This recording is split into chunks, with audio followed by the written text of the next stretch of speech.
What's up gamers, Cryptico here, and welcome back to Lowering the Mark, a show where I analyze the current and former world records of Mario Kart 8 Deluxe time trial runs to see how these records get faster over time. We'll look at elements such as the loadout, racing lines, and mushroom usage to better understand what's bringing these times down. If you haven't already, please consider subscribing to my channel and hit the notification bell to be the first to know when my videos go live. For today's episode, we're shifting down a gear and crossing over with another franchise's attempt at a racetrack, Hyrule Circuit at 150cc. On April 29th, 2017, the world record for this run was set at 1 minute 51.303 seconds by the Japanese player L. Fast forward a few years to Valentine's Day 2022, and we see the record now sits at 1 minute 47.780 seconds, also achieved by the Japanese player L. That's a 3.5 second improvement between records and a 3.1% faster time. Before we go any further, yes, the former and current world record holders are in fact the same person.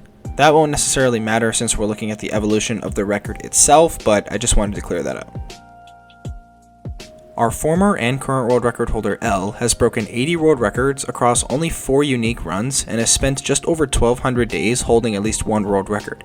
Fun fact, 58 of those 80 records were on this run alone. At pre-release, the world record was at a 153 mid, and within the first few days, L almost single-handedly brought it down to a low 150. In that moment, he'd appeared to be done with the course, as Extreme and Super Effects traded records for a brief moment, which included the first 149 from the latter. L came back into the mix to fight Super Effects for a little bit, and eventually took over and brought the record down by another second with this 148.9. In the middle of 2018, Japanese player Crack stepped up and beat his time. Fuyuriro strung together a few world records of his own, but at that point, it was time for L to start trying. 33 of the next 34 world records on this course came from him, and he would get 31 of those in a row. 5 of those records stood for over 100 days, and his total reign as world record holder currently sits at over 900 days. He'd also bring the record down into the 147 range during that span. In total, the record was broken 90 times by 14 different players. These loadouts are about as far apart from each other as you could get. Former L goes with the combo of Wario driving the Splat Buggy with the slim wheels and the Super Glider. Current L upgrades to the meta combo of Waluigi driving the Biddy Buggy with the Azure Rollers and the Paper Glider. It's pretty obvious as to why L made these loadout changes. Sure, he sacrificed some top speed, but more than doubled his acceleration and mini-turbo stats, and even gained a point in his overall handling stat. He also picks up a little boost in the grip category, which helps him stay on the better lines you're about to see. I have never played a single minute of any Zelda game, so I'm not sure how accurate this course is, but I do like the attention to the medieval theme and the course layout itself. The elevation changes and sprint throughout the castle are nice touches, and I enjoy racing on it. The time trial was pretty good too. A precise run on a unique line at world record pace is pretty interesting to watch, so let's see it for ourselves.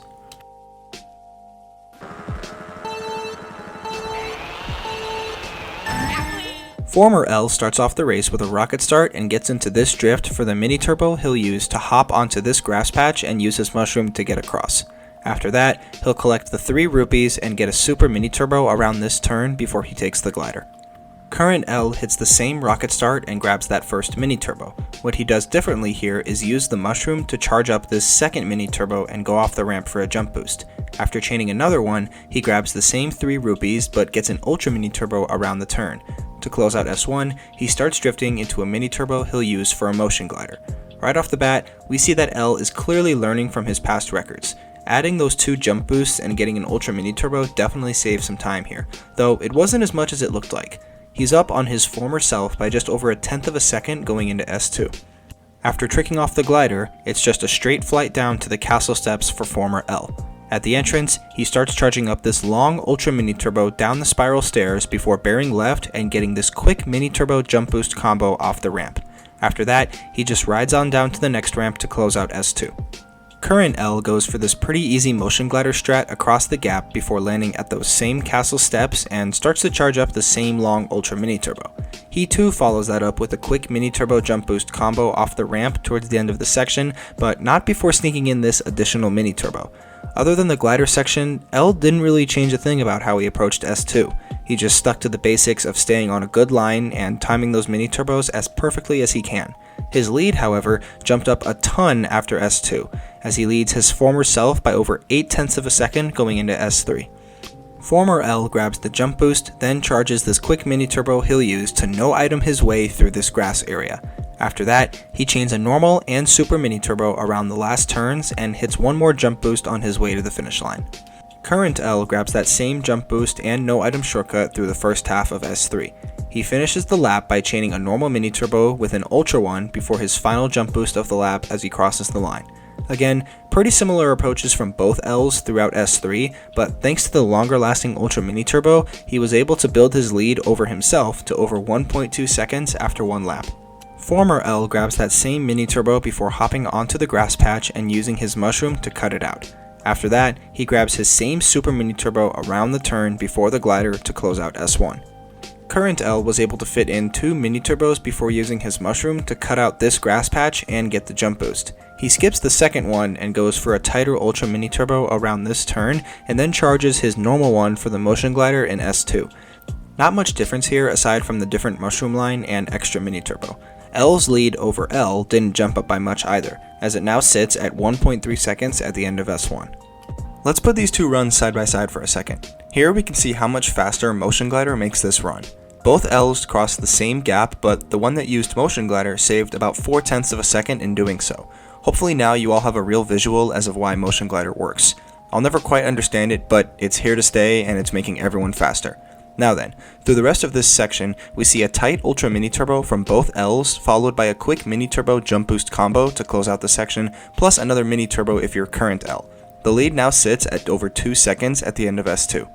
S3 is pretty similar for both L's as well. A jump boost, quick no-item shortcut, and 2 more mini turbos chained around the final turns with 1 more jump boost to close out the lap.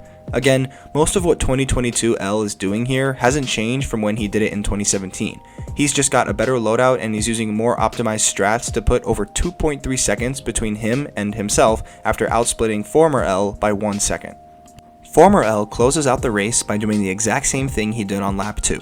That starts with the quick mini turbo hop into this mushroom cut, followed by the super mini turbo around the next turn before taking off on the glider.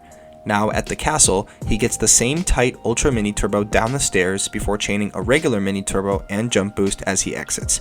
After another jump boost, he'll start drifting for this no item shortcut through the grass and then chains the final 2 mini turbos before the final jump boost as he comes across the finish line to close out the race.